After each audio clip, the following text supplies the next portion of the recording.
Thank you all for coming. I have a question. Steve said he may or may not make it today because he may be golfing, because the weather's so nice now. Should we Yeah. continue having meetings all summer? Or do you think we should suspend and pick it up again later, or maybe once a month? I think once a month probably. Yeah, would be once a sufficient. month would be good, I think. Yeah, I think once a month would be better, yeah. Yeah. Okay, the first Thursday or the third? I would vote Doesn't for the matter to third. me. Me Yeah. neither. I have a thing on Wednesday, on the first Wednesday, and I have a thing on the third Wednesday, so back to back is fine, so doesn't matter. But But did- this is Thursday. This I is know, Thursday. but they're Oh. both, you know, whether it's on the first Thursday, the second, or the third Thursday, you know, it doesn't matter. What's the Okay. date of the first Thursday? What? What's Yeah, I the don't- date of the, in July, what's the date of the first Thursday? Oh, it's like the 6th or 7th. Well, with June, it'll be the third, Yeah, Oh, July, it's the first. The first in July. it'll- Is the The first? first? Okay, Yeah, so that is that's good. still good, yeah. So then August is the 5th. So should we say the first? I'm good Yeah. with the first. Yeah, me too. okay, Okay, we'll Sounds just good plan to it me. that way. that'll work. That'll work for me. All right, I'll schedule that on the calendar. Okay. Thank you. And For what then? June, July, August? yeah, and then Okay. maybe start more in September. Does everyone think that sounds good? Sounds good. The weather or continue through? Well, okay, June, July, August, suspended, Yeah. the third one. Okay, thanks for that feedback. I wanted to point out a couple things that happened or that have come up in the last week or so. And I'll share my screen. I put them on the genealogy page. Let's see, I put them on the genealogy page for today as what we're going to talk about. So if you want to look them up, here they are. One is that I was contacted by Jared Santek from Right Under County, and I think I included this in the email. Yes. Here's the workshop that's coming up. He said everyone's welcome to come and join. And this lady has written a couple mystery books set in Door County. And right now she's working on writing a novel based on her genealogy research. So she's teaching a class I guess leading a class or workshop on turning genealogical research into stories. So she's writing fiction, but we were talking about narratives last week. And I think this kind of fits into that because either you make it fiction or historical fiction, but it's something you can do with the stories that you pull out of your genealogy. I know my family has lots of stories I could write on if I were a writer and had that inclination. Also, I don't know if you remember a while back, we had Dan Powers Uh-huh. do a program with the library based on his book, which was all based on his genealogy research for his family in Chicago. So it's really a good thing to start with to write some pretty interesting stories. And if you want to join, it's free to join. You just click here and register, and then it'll be presented on Zoom. Can you tell me what day of the week the 25th is? I don't have a I calendar think right it's with me. Tuesday. A Tuesday? Okay. Yeah, and I did mention to him that I work every Tuesday till 7, and he said I'm still welcome to join late. But if you can come, that'll be And great. it's Zoom, right? Yeah, Okay. yeah. So just go, you can easily get the link here if you go to, you know how Yeah. you go to doorcountylibrary.org. I'll do this quickly for anyone who's not familiar with it. Go up here to the calendar and then to today's program, because we're talking about it today. So here we are. And then I put the link here. Great. And then the second link, I'm going to boast a little bit, but I just put that there now. Okay. And Okay. I talked about Recollection Wisconsin in the past. Uh-huh. And they do a regular blog, and they've been featuring different digital projects around the state. And guess what? Who was this month for May? So they came and talked to us about the the girl who wrote this, talked to us in depth, of Steve Rice and me, about our digital project here at Door County Library. And she wrote Great. quite a long little article about it. And Nice. a lot of it has to do with the newspaper project, the plat maps that are online, and then Steve has this oral history kit project that you may have heard about. And if you read about it here and you want to take out one of these kits to interview someone, they're ready to go now again. They were on hold during COVID, but they're getting back into being checked out. So you'll be able to read a whole lot about it here. That was fun. Yeah. And if you want to read that article, I posted that also there. So those are two things. And then Tom's going to give us a little something, but I watched this recently and I recommend it to everyone interested in genealogy, because Frank Baum spent a lot of time trying to go out to Kansas and settle, in those pioneer towns. Uh-huh. And it shows all the trouble he had going out there and all the hardships the pioneer farmers had, and with the different weather problems. And he tried to establish a store out there somewhere, which he was importing all sorts of fancy goods that he hoped to sell, but nobody could afford it because they had these different droughts and things. So it really tells you a lot about pioneer life in the plains.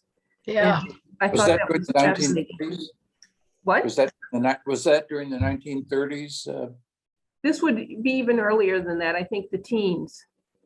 And Okay. yeah, so it really starts tracing his life in New York in the beginning. I forget, when was he born?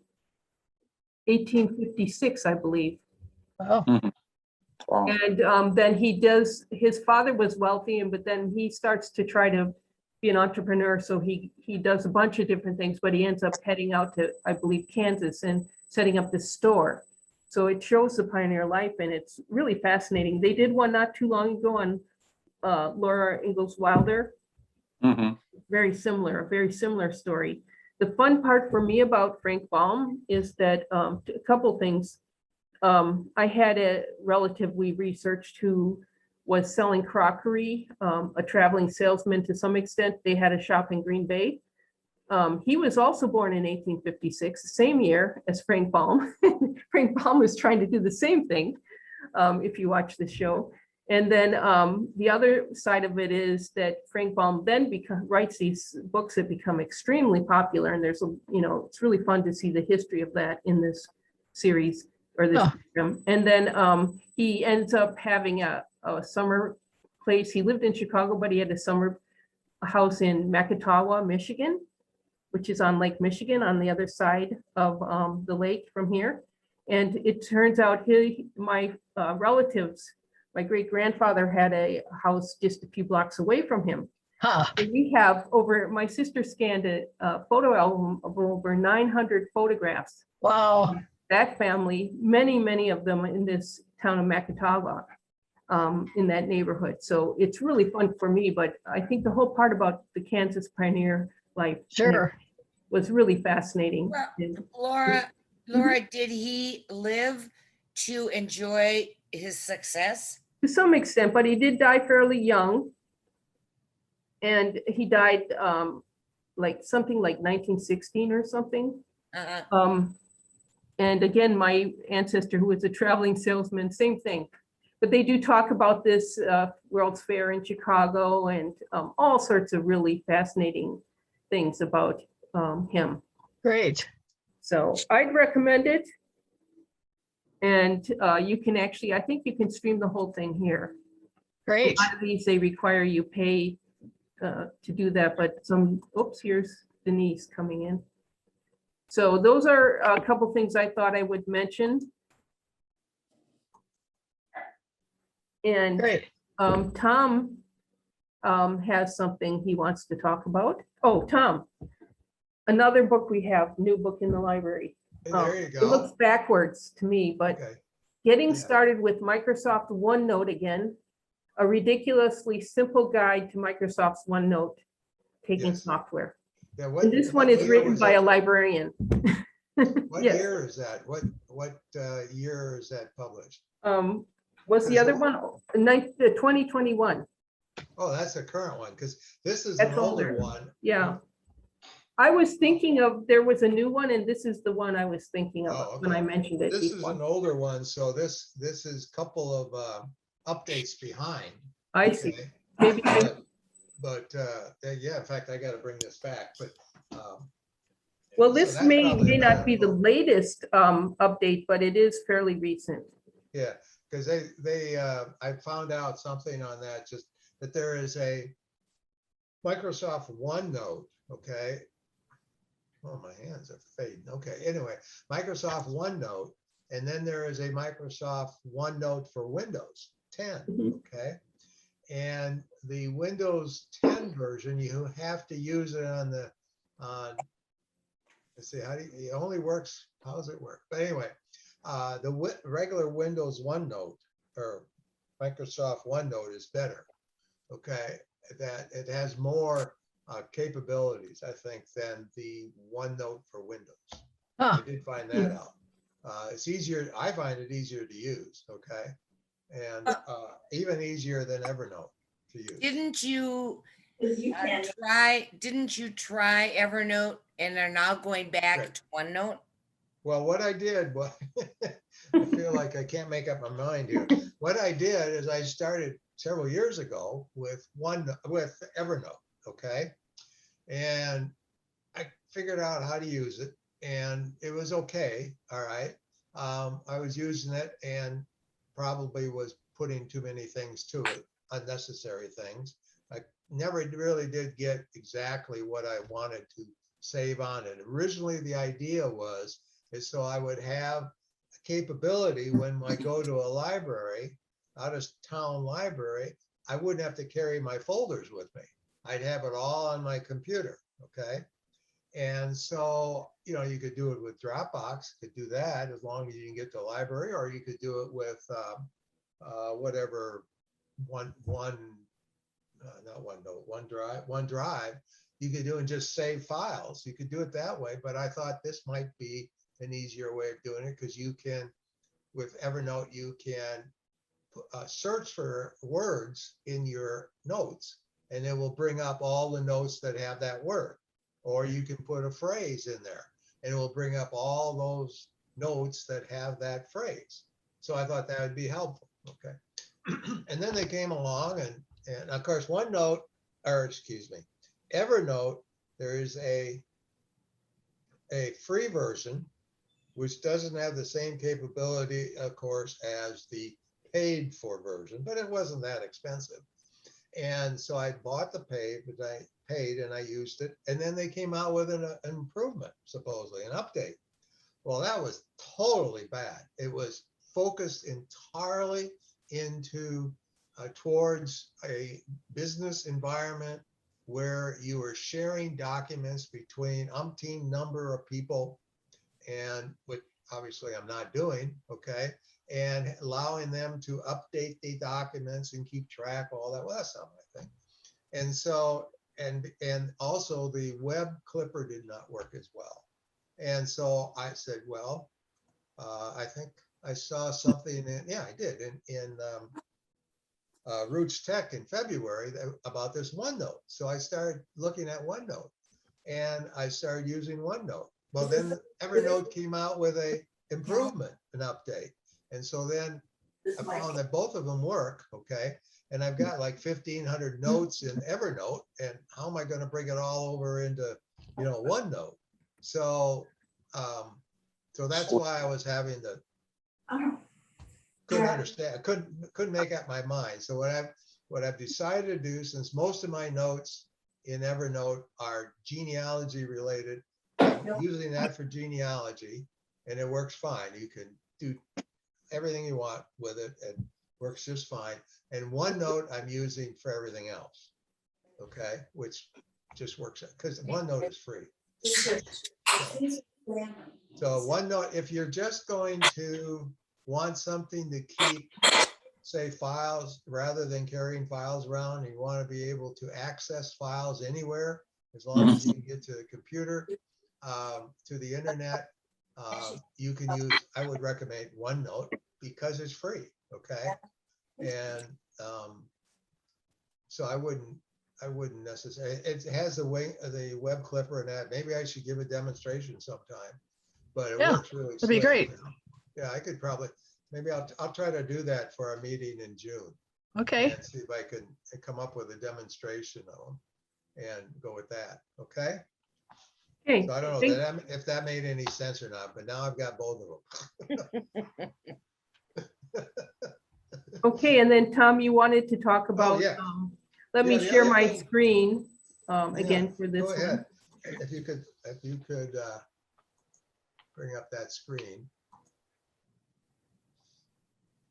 Okay, I ran across this and I can't remember where I read. Oh, I probably got an email from, because I'm on the newsletter or a blog of National Archives. I'm always looking for, a way to use National Archives, and they have a what do they call it? They do have an ongoing help session that you can use, but they also have, stop. Okay. Oh, what happened to it? Genealogy series. Okay. The genealogy series, in May and June, they are having a series of webinars, which are free. You just go to the website and Laura's got the website here, and they're free, and you can watch them on YouTube. You can either participate them because they're scheduled for a certain time, and then you can ask questions, okay, of the presenter, and they will, obviously answer your question or refer you to, off camera. If There we go. they can't answer right then, and there you go, there's a 4. And then, or you can, I don't know how long they're going to be on YouTube, but I think they're going to be on YouTube basically forever. And so you can go to YouTube and look up the session, and you can watch the session, okay, right on YouTube, and get the download, the handouts and everything, and you get a copy of the thing. So I just thought it was a good way of learning something about how to access all the material that is in National Archives, which, like I was concentrating on the middle one here. I'm pointing the finger at it. It won't make any difference. You won't be able to see it. Yeah, that one.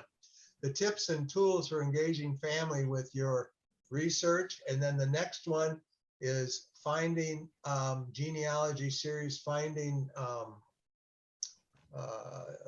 genealogy resources. There we go. Hello. And finding genealogy resources and tools in archive, which was on May 12th, but you can still look at it. Then the other thing is that I didn't know at the time, but I've since found out. And Laura, did you find where that was? The history, the other years? No, I did not. Okay, well, somewhere on this webpage. Welcome to the National Archives. Sorry. And let's There we go. Yeah, they just started talking. Okay, somewhere on here, there is the series that they had in 2020, 19, and so on, back to 2010, I guess. And you can access those also. I think the ones back to the one, let's see. This would be some of the older ones, and Okay. this is 9 years old. Yeah, this one's not. So these are the older ones, but yeah, that was 9 years old. The ones that go back Oh, the bears. past 2013, I believe, are not on YouTube. I think you have to get those through the website here, but the other ones are on YouTube. So I just thought it'd be helpful. Yeah, Yeah. I found this list by typing in their search on Yeah. their website. And then pulls up everything with genealogy in I the, haven't had a chance to look at them, but golly, just from the titles, like immigration records, National Archives, how you can use that, anything that tells you how to use the National Archives has got to be a plus, I Mhm. think. Yeah. So well, that's how I look at it. yeah, thank you very much. While we're here, I'm going to quickly show you, here's our Door County Library YouTube channel. And this was kind of fun. you might be interested in coming here and watching this. We did this recently, just the other day. And it was Ann Jenkins and I think Joe Alexander and Sandy Osted told about how they're going to convert this building into a replica of a 1900 school that it once was in Southern Door. Ah, And they go into a lot of background on Southern Door and the whole situation down there. So it was really fun to hear about it, and she has a lot of information. So I'd recommend going and watching that if you're interested in Southern Door history. And A question, Laura, how do you can access the library's YouTube?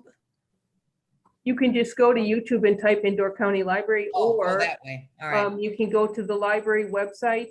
I always show people how to do these things. If you go to doorcountylibrary.org, we Right. have the links down here to Where am I the looking? social networking, Oh, okay? But we are doing the granary talk next week, and that should be interesting also. Yeah, what day is that? It's on a Thursday, I believe. Well, let's look again. Let's go look. Yeah.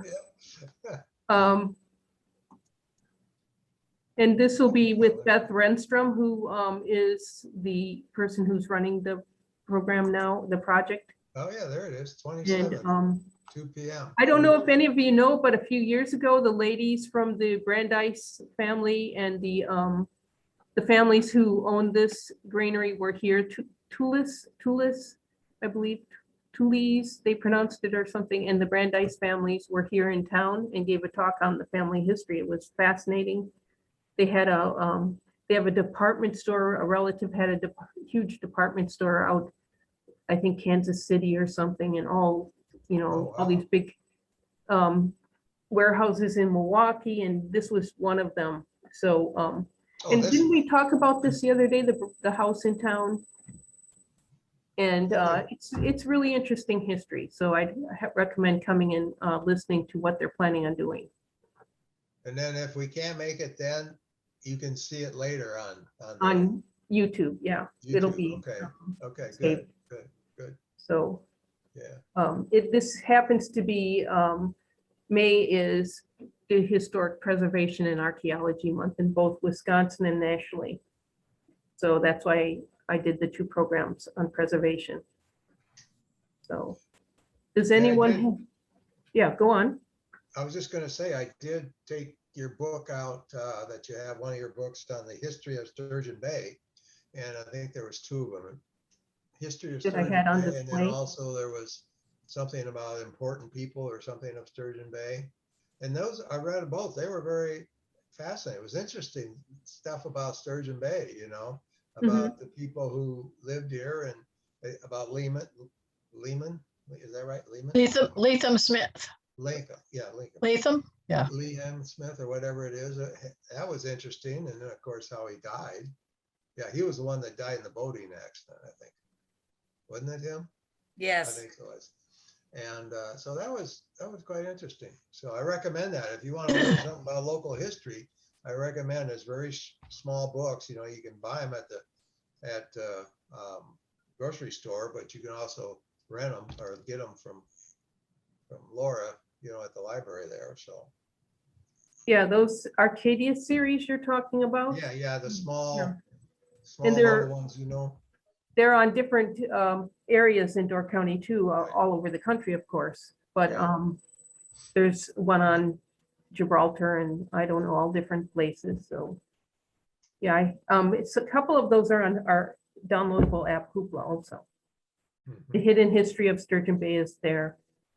And that Sturgeon Bay one and a few others. So I'd recommend looking there if you don't have time to come into the library. So anyone have any research you've been doing or anything you've been doing lately that you want to share? I can tell you about, I finally bought the 3-volume set. It's called The Great Migration Begins. Oh, okay. Yeah. Immigrants to New England, 1620 to 1633. Wow. It comes in 3. I have the paperback one.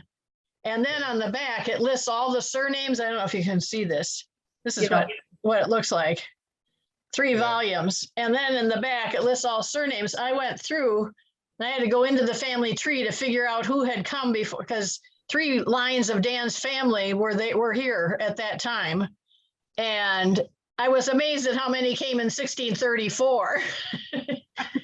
And this cuts off at 1633. But I found in every volume, I've listed 5 or 6 of the surnames that I know of in his family. And so then you go into the text and it gives all the documentation that they have from the early records on those people. Wow. So some people have kind of a long essay because they have so much known about them. For example, one of our family names is Stearns, Stearns, and they were on the ships that came over in 1630. There was this big migration in 1630. I think that's when William Bradford came over. And so there's a long essay on them. And then they give you information about other titles that you could get on that particular family. So I think it's really worth it. Now I've got to have the time to actually go through and look at each one. But Dan has 2 Mayflower, Wow. well, one for sure. And I think he has another one too, but that one I haven't, gone through. Is the Cook would be the name Cook. One of them is Hopkins and one of them is Cook. What is the name of the book again? It's by Robert Charles Anderson. It's from the New England Genealogical and Historical and Genealogical Society, is the publisher. And this is his life work. Robert Charles Anderson is his name. It's called The Great Migration Begins. And Immigrants to New England, 1620 to 1633, 3 volumes. And they're thick. Yeah. How thick they are. Is that the one that's, well, the hardcover is fairly pricey, isn't it? Oh, it is. Well, even the paperback's not cheap, but No, I got I got the I've seen it paperback one. I just advertised, yeah. decided to bite the bullet and get it because so many of his family lines go back there. And the information I've gotten is down through, a number of years, very fragmentary, and sometimes I don't have sources. So I thought, well, this is a good way to kind of document some of that. For when I have time. Yeah. I understand. Yeah, it is. It does take time. Well, but I have to have foot surgery done in July, and I'm going to be kind of laid up. So this would be a good project. There you go. Except you're up in this your office is on the 2nd floor. Well, I know. I hope I can walk up the steps. We'll see. And those are not digitized at all, are they? I don't think so. No, I don't think they are. No, I don't think they are either. Because I'm a member of that society, but I don't think you can get this information. It's too valuable for them to be, they're still publishing it. Mhm. Now the Farwells came in 1636, so they missed that cutoff date too. But some of the earlier ones in that family came before 1633. So it's still really useful for me. Gretchen, I Yes. have a question. How did you, I've pretty much got us here in the States, but to get from here back to Europe, Yeah. I'm having trouble. A lot of our records, which were Maryland and Virginia, especially Virginia, were burned during, 1812. Right. I'm having trouble finding information here that would give me a tip as to where the heck we came from over in Europe. How were you able to get back so far to the 1600s? Well, it's really a question of geography. The New England Puritans that settled New England, they were document keepers and they kept excellent records, and the churches did. The people that settled Virginia, you probably know this story, that they were sometimes these gentlemen's sons that came over, for the big adventure. Yep. And many of the people to Jamestown died. I mean, they had, and then the natives down there were much more ferocious. So there was a tremendous amount of, you know, of battles and the natives coming in and wiping out that particular colony or this particular group. It's amazing they were able to establish a place. I know, because near as I can tell, it seems like some of my people just were on a boat and sailed up the James River. Well, they may have done that. And I mean, our friend Myrma Howard, who was, you know, instrumental in the Northern Door Genealogical Society, she's been looking for her Virginia and she knows they're from Scotland, but she's never been able to actually do it. Too. Yeah. And interestingly enough, and I don't know the population, but this small town on the Rappahannock River called Port Royal, there, again, I don't know the population back in the late 1700s. However, there were 4 William Grays, for crying out loud, in that town. One of them was a black man. Another one was a famous adventurer that went to Texas. Another one was a merchant. And of course, I can't find my guy. I don't know what the dickens he did. His son was a silversmith, but he wasn't. But just getting over that hump to even know what part of England and Scotland to look for, or to look at, is where I'm having a lot of difficulty.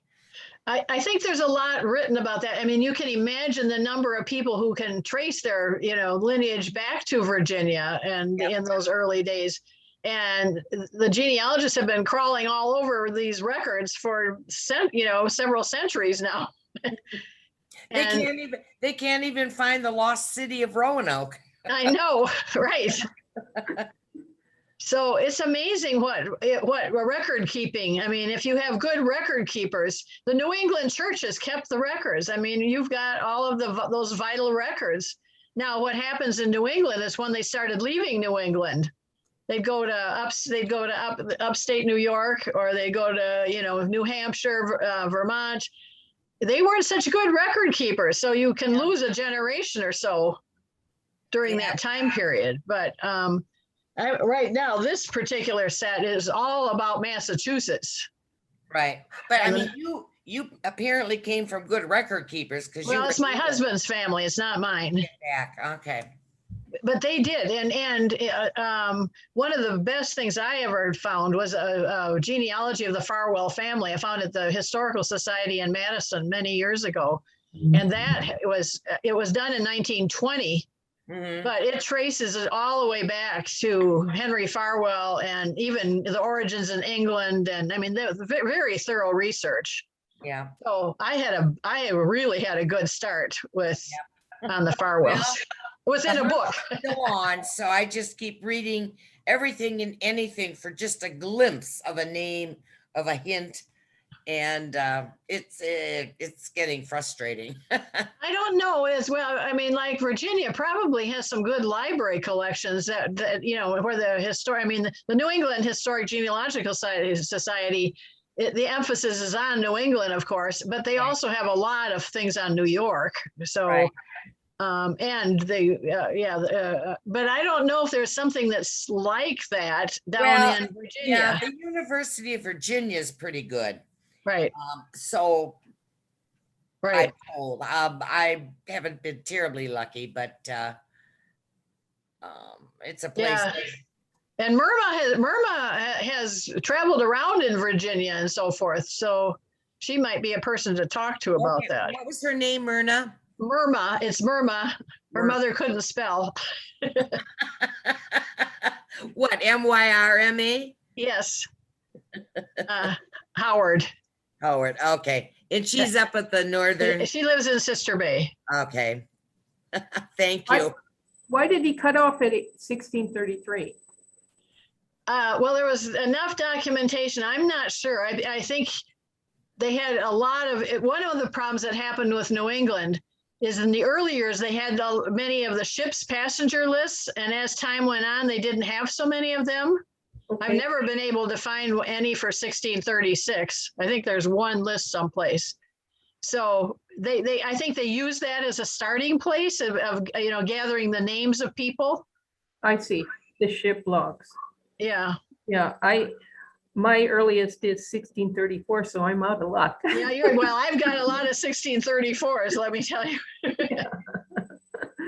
So it's interesting, but they also have continued. They are putting together a list of people, I think, maybe through 1635. I'm not sure if they've gotten up to 1636 yet, but at the New England Historical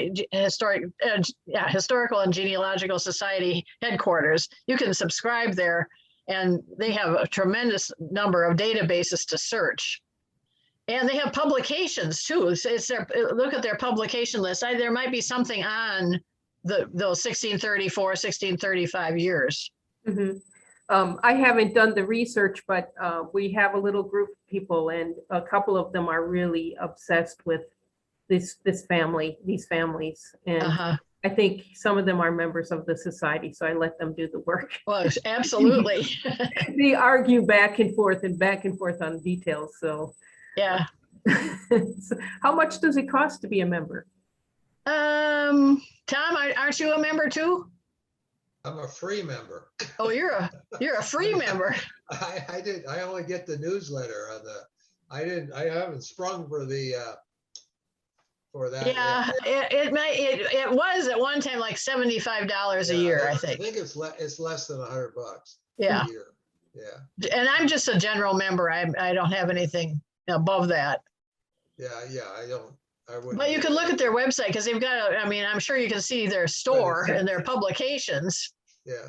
And they have that, what's it called? American Archivist or something? American Ancestors, they're called now. Yeah, American Ancestors is the name of their website. It's usually very interesting. In fact, I found something that's very confusing for me for my family on it, and which I'll mention later if we have time. But isn't your wife an Adams? Doesn't she have? Yes. Well, yes, we have some Adams too. So is there a Henry Adams? I have no idea. Lieutenant Henry Adams. I think he came over after the 1600s. I think. Okay. I think that's when they came over. Well, at least that Adams. But the interesting thing is that one of the Adams through the line, I forget which one it is. It might be like the third or second. Yeah, second great grandfather. I think the second great grandfather. He married a woman whose name was Adams also, but they're not related. Oh, not in the close proximity. Right. They go back further, and then they're probably related. And they're also not related in the to the Adams of the presidents. Unless it's back farther, somewhere in the thing. But they're not related. But they are surprisingly not on the Adams. On the other side, she's related to Lincoln. Oh, wow. Yeah, but through Lincoln's mother's side. Okay. Yeah. So Gretchen, yes. When you with a New England society that you joined, as a member, does that give you? Do they have a lot online that's available for members only? Yes. Okay, I'm thinking of. There's a good group in Virginia, the Central Rappahannock. Oh, I don't know, historical something or other, that you can get some little hints, but you got to really join to have access to the online. And I'm thinking that might be my next step, because supposedly they have quite a good record base that they've been able to pull together from the area along the Rappahannock River. Sure. And you could just join for a year. Maybe, I don't know if they have less than a year memberships, and just try it out and see, what you think, what it's like. They've been doing genealogy for a long time. Yes. Oh, I know. Yeah, I know. A long time. So who am I to try to figure them out? Long time. Well, and then Virginia too, the climate and everything, records didn't keep well. I mean, that's the other thing in the Puritans, they I don't know, they just were able to preserve so much more. Well, it seems like the Puritans and the Quakers were really good record keepers. Yeah. Along with the Swedes. And since I am all Swedish, I really appreciate that. All There's those not a stone drop. churches. My hair notwithstanding, there's not a drop in me. I'm Scott, Irish, and English. Oh yeah. Well, that goes way back in American history. That's what's interesting. Oh, yeah. Yep. Mm. Well, thank you, Gretchen, for all that information. Does anyone else have a project you've been working on? Well, I'm gonna Yes, oh, go ahead. actually, I've got a couple things going on. Okay, The first is that we actually just got back from a trip down to the Great Plains, and we spent some time at the World War I National Museum in Kansas City, Missouri. And it was just absolutely fascinating. And if anybody on the team is interested in history and just seeing artifacts and just, they have so much there. It was just overwhelming. They also have records there.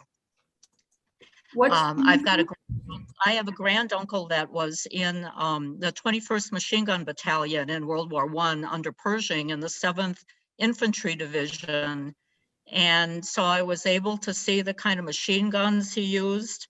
And I also got the name of the curator director. And next week, when things settle down, I thought I would email him and see if he's got some information on a couple of our relatives that were in World War I. I did try to, about a year ago, I tried to get a hold of the National Archives in St. Louis. And they wrote me back and said that in a fire in the 1970s, a lot of the World War I military records of the men was destroyed. And so I thought, well, I'm going to try this curator. Maybe he just might have something on this machine gun battalion. But I thought I would share that. It was just absolutely fascinating. I was overwhelmed by the history and how they presented World War I as like a truly world war, you know, with every country involved, and every country, it seems, to took different sides between the Axis and then, of course, with England and France and Russia that were in, you know, the other Entente. It was just fascinating. And then the second thing that I've been doing in spare time is search through the non-indexed catalogs out on Family Search. Oh, me Oh too. boy. Yeah, someone had suggested that. I've got a great-great-grandfather that actually in the obits had 12 children, and I'm able to find 9 of them. Wow. Missing 3. Yeah. And but really what I've found is a lot of the citizenship records of my relatives, and it was so fascinating to see them, you know, when they signed in their handwriting, you know, their names on these records. So I've been Great. It's just such a huge job. And a lot of my German relatives actually started in Washington County, which in a way I'm lucky because I've got probably about 40 people down there. And then as their families grew, they branched out into Door County and Kewaunee and Milwaukee and Waukesha. So they're like all over the state. Huh. But at least all of them started in Washington County. So that's kind of interesting. A good thing. Yeah. It is.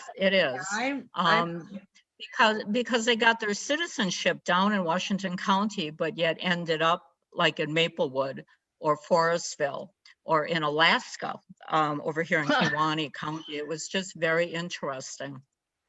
And then the third thing, someone turned me. They come over, sorry. When did they come over? Excuse me? About when did the family come over?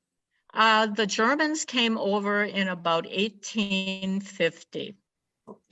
And they settled in Washington County. I had the Farbers there and I have the Webbers there, both in Washington County. And they basically farmed there, and some of them, their children just would leave and they settled up here in Maplewood, like Immels actually up here in Maplewood.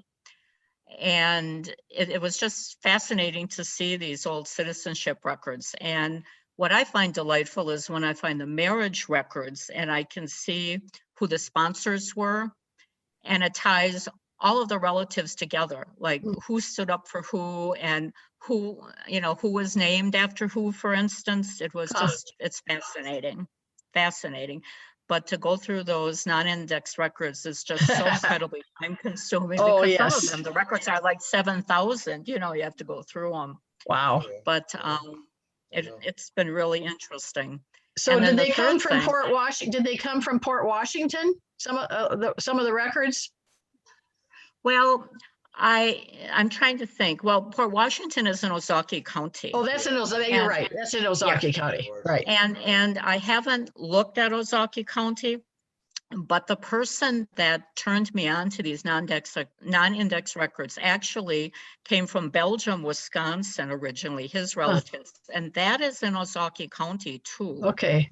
So, Well, and I think Ozaukee County was first part of Washington County, and then then I think it was split off or something. Because and you're right. You're right. When you look at the old newspapers in Washington County, there are a couple newspapers that were like in Ozaukee, Washington County Right. published. So you're right. They were both combined. yeah, But yeah. Dan's but my husband's great grandfather named great grandfather named Port Washington. Oh, It was in wow. there. really, now It that's was in their fascinating. centennial newspaper. Oh, Really? Wow. He came from wow. upstate New York there in 1844.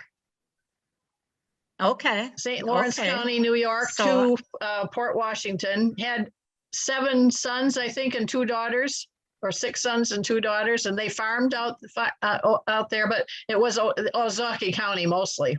Yes, we had actually the groves that are on my German side came from Belgium, Lake Church, and they're all buried down there. So, but yeah, it's like I said, it's very fascinating to have such a cluster of relatives right down in there in Washington County, and they're buried in every church, married in every Catholic church there. I mean, they're just they really were there. And when I talked to the director of the Heritage Center there, she said in the 1850s, West Bend in particular was kind of like a hub out of Milwaukee. And she said it was very easy to get to by stagecoach, and people would go to West Bend and then kind of just scatter all over. And that's what I'm finding with my relatives. So, and then the third thing I've got going is someone else turned me on to a website called Recollection Wisconsin. Yeah. And I'm sure a lot of you know that. And that website actually found some of my husband's Polish relatives that my brother-in-law didn't even know about. So that was very interesting too. So I was that's showing about it. a little earlier that they have a blog on Recollection Wisconsin where they focus on different digital projects around the state, and we're the May focus. So have a look at it. I put a link on today's Genealogy Club page on our calendar. Or you can go to Recollection Wisconsin and just look at the digital projects. Okay. So that was fun. So Wow, you've that- been working. That's about it for me. I've been in the cemeteries as well lately, so which my husband just hates, but it's too bad. It's too bad. Cemeteries We are went to fascinating. that old cemetery in Alaska about a week or so ago when the weather was nice. St. Mary's in Alaska. Is that the And- name of a town? Alaska is in Kewaunee County. Yes. Oh, Mhm. And they used to have a church there, St. Mary's, and they have the cemetery is still there. The church has been long gone and basically combined with the church in Algoma.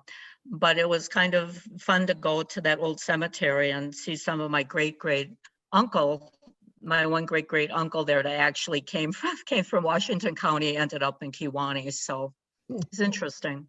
Have you ever used your GPS to find the cemeteries?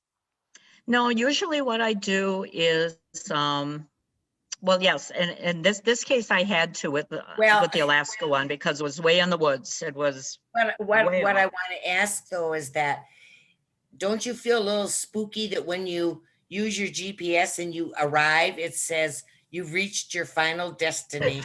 Yes, that. I That's won't, kind of spooky. yeah, I won't tell my husband that because he doesn't like to do the cemetery stuff with me. But yet, but to be honest with you, I give him a name of somebody and he finds the person. I mean, he's like, oh, there's that person over there. And, you know, I'm wandering all over the place. So, but anyway, Cemeteries are neat. so, well, anyway, You thank you mentioned- for letting me share. You Thanks for mentioned coming. About going through. Oh, no problem. Church records on family search. Yeah. Looking for information. I tell you. Oh, yeah. Some of you probably know my story about how I have my mother's side of the family, one of the ancestors, last name is Laabs. Okay. And it's pronounced Labs. Okay. And so early on in this process, 10 years ago, when I started all this, I started going through family search records and I saw all these and somehow I was able to find out where these churches were in names of churches in Pomerania. And so I go in through these church records, okay? And like you, page by page by page, looking for all the Labs people. And I found a lot of information going back, back into the early 1700s. So I was, very pleased. But I also remember going through many, many pages that there was an LABS, okay? And before I knew that if you look very closely, the Germans for double letters will put a single letter with a dot above it. Now, they didn't always put the dot immediately above the letter, okay? Because they would write fast. And I remember seeing all these LABS entries through all these records. And I must have gone through, I don't know how many pages. Maybe somebody said 1,000 pages. Maybe it was 1,000 pages. I don't know. But I have to go back all through it because there was a lot of LABS with a dot. Oh, yeah, yeah. So, and I haven't done it. Yeah, it's a lot of work to go through that, but It is, but the records are there. You just have to go through them. I found them fascinating. I Yeah. ran across them a couple of months ago and you open them up and you go, oh my God, it tells there's about 8 pages, Yeah. but there's, probably 300 on a page that you have to sort Yeah. through. I wish I could alphabetize them though, or sort them somehow. Well, yeah, and it would You be, have to it go would through be the whole nice. list. It would be nice if they had good penmanship. Yeah, well, They there's didn't that. have There's good that. penmanship. Yeah. yeah. You know? I find it very comforting because when I see the names, then I know I have the right people. Yeah. Oh, yeah. I like that. So Yeah. So. Isn't anyway. it's so exciting when you finally, you just sit back and go, I can't believe I found you. It's, yeah, it's It- a it- thrill. It's worth all the hours of the searching. yeah. It's interesting, to be able to find all of my great uncles, that went through the citizenship. But the one person I was looking for, which was my great grandfather, I have yet to find his citizenship record. Yeah. The one person. So it's very possible he never did become a citizen. Could be. The census records tell Yeah, tell At least whether or not he was. whether nailed he's a or- citizen or not. Yeah. Right. If somebody was accurate about that information, Yeah, yeah. Was it I'll have to go 1900, back and wasn't look it? at that. the census records, yeah. Right. It was 1900 or 1910 was when they really pushed that Yeah. to make sure whether or not you were an alien or a naturalized citizen or natural born, Right. but yeah. I Right. did find something real quick I wanted to mention to you that, and that came from the New England, okay, when the blog on New England of the newsletter, I found a listing for a Baron Weisenfels, okay, who fought in the Revolutionary War for the Patriots, and he was born over in West, which is now West Pomerania or West Prussia, okay. And if that's true, and it is one of my family's relatives, 2 things happened. One is I now have relatives in northern Poland as opposed to all in Bavaria, Germany, which is Huh. new. And secondly, I have a relative that was here in the Revolutionary War. Huh. The earliest one I thought was in 1854. So, or 1848 actually, but different name. But so I've got a new lead. Tom, would he have been one of the Hessians? No, I didn't say that, at least in Oh, this okay. note. I need to Yeah. double check that, but yeah, it Mhm. didn't say he was. It said that he was already here.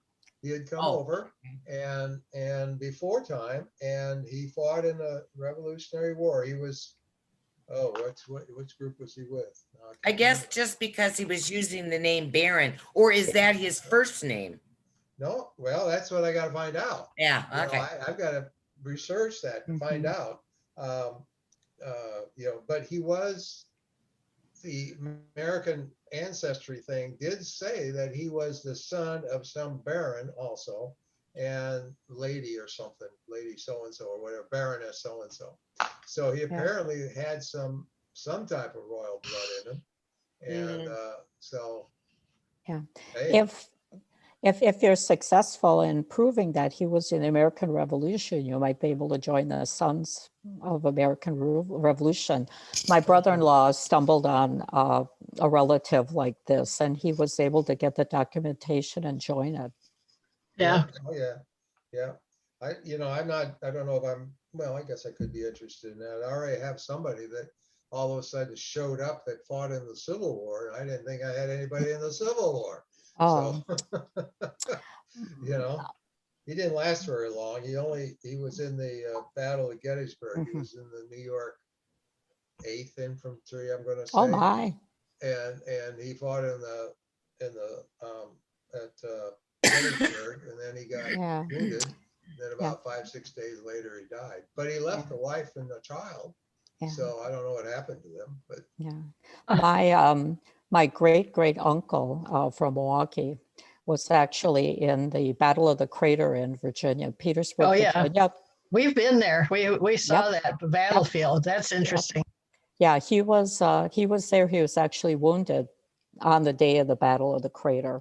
So it's where was this? Battle fascinating. of the, Near Petersburg. It's near Petersburg, Oh. Virginia. Right. okay, with you. I know where that is. Yeah. Okay. You know, that brings up an interesting question on the Civil War. I have a few ancestors who were in it, and one became a prisoner of war. Then they paroled them. Yeah. Mhm. So it just seemed, I got the feeling, not to make light of it, but I got the feeling that, okay, you got these guys captured, shove them in a building, and then later on they let them go back to where, there didn't seem to be, from my reading of like in World War II with the torture and the trying to get them to tell secrets and what's going on and so on, it just sort of seemed like they rather easily just paroled their prisoners of war. I think it depends upon where they were. I Okay, think it was horrible conditions in some places. Yeah. Like Andersonville. right, yeah. Or even here in Wisconsin, Larry Desautel wrote the book on the Confederate rest in Madison. where Yeah. many soldiers died in such a short time. Right. Pretty brutal conditions. Yeah, but realizing where they came from, they were fighting that. The Confederates were on that island 10, I think it was. Yeah. And they were fighting in foot deep water because the island would flood. Yeah. How do you fight in foot deep water? You know, I mean, golly, no wonder they got sick and died. So much disease too, though. Yeah. So Well, I have to go, but it was nice seeing everybody. We'll Yeah, see we you are in coming June. up in an hour, so I guess we'll call an end to this, and we will be doing a program the first Thursday of next month, but then we'll be going once a month after that through the summer. Great. right. Through Thanks, Laura. August, and then we'll have two again maybe in September. All right. Okay. Okay. Thanks a lot. It was Thank good you, seeing Steve. everybody. Bye. Thanks Bye. for all the information.